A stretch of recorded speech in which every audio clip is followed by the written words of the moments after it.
Assalamualaikum warahmatullahi wabarakatuh. Perkenalkan, nama saya Wulan Sapitri. Saya dari kelas 18 IE2. Di sini saya akan menjelaskan tugas mata kuliah Ekonomi Pertanian dan Perdesaan. Saya akan menjelaskan pembahasan bab 2. Di sini saya akan menjelaskan 4 soal. Soal yang pertama, mengapa kontribusi sektor pertanian cenderung menurun selama perubahan struktural berlangsung? Karena relatif menurunnya sektor pertanian dalam transformasi struktural disebabkan oleh dua faktor. Yang pertama, hukum Engel yang menyatakan bahwa elastisitas pendapatan untuk produk-produk pertanian kurang dari 1 menjamin bahwa pendapatan petani akan tumbuh lebih lambat daripada PDB. Dan yang kedua, pertumbuhan produktivitas yang cepat diukur dari input per pekerja dan output per hektar karena adanya perubahan teknologi. Dari kedua faktor tersebut,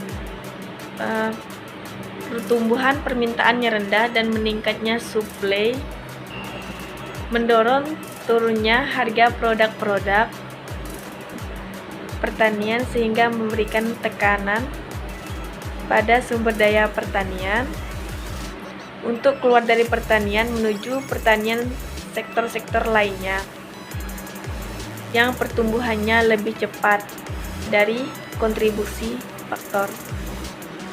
Soal yang kedua, jelaskan pengertian kontribusi pasar dan kontribusi faktor dari sektor pertanian dalam pembangunan ekonomi. Kontribusi pasar adalah pembelian beberapa produk dari sektor lainnya baik di dalam maupun di luar negeri. Dengan kombinasi ini menjadikan sektor pertanian layak bagi sektor lainnya untuk tumbuh dan berkembang, membuat sektor pertanian dalam beroperasi secara lebih efisien sebagai unit produksi dan menggunakan produk-produk yang dihasilkannya secara lebih efektif sebagai unit konsumsi.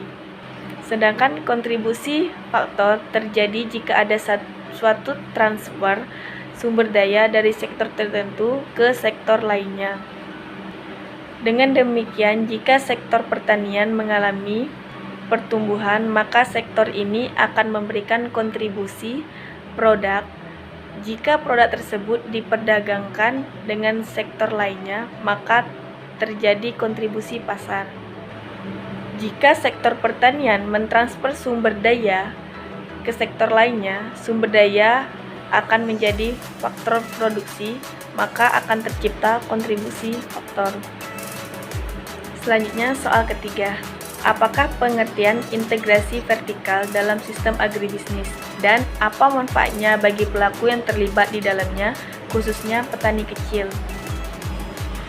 Integrasi vertikal merupakan strategi perusahaan untuk menguasai alur sistem agribisnis dari hulu sampai hilir, mulai dari pemasok bahan baku sampai kontribusi pemasaran. Manfaatnya dalam melibatnya banyak sektor dan pelaku usaha mulai dari hulu sampai hilir yang saling terkait antara satu dengan lainnya. Sistem agribisnis secara rasional bertujuan mencari keuntungan dengan menghasilkan output yang berorientasi pada permintaan, eksistensi, dan kemampuannya untuk bertahan hidup dan memberikan keuntungan bagi para pelaku yang terlibat di dalamnya akan sangat dipengaruhi oleh hubungan keterkaitan yang terintegrasi secara vertikal, baik integrasi ke depan maupun integrasi ke belakang. Selain itu, peluang terciptanya akses terhadap kredit dan input produksi menjadi lebih terbuka, dan yang lebih penting adalah adanya kepastian pasar bagi produk yang dihasilkan. Selanjutnya, soal keempat, jelaskan beberapa strategi yang dapat diterapkan untuk mengembangkan sektor agribisnis nasional. Ada 5 strategi sektor agribisnis nasional. Yang pertama, kualitas. Yang kedua, produktivitas. Yang ketiga, inovasi. Yang keempat, ketepatan merespon konsumen. Dan yang kelima, keamanan dan ketahanan produk. Baiklah, sekian penjelasan dari saya. Saya tutup. Wassalamualaikum warahmatullahi wabarakatuh. Terima kasih.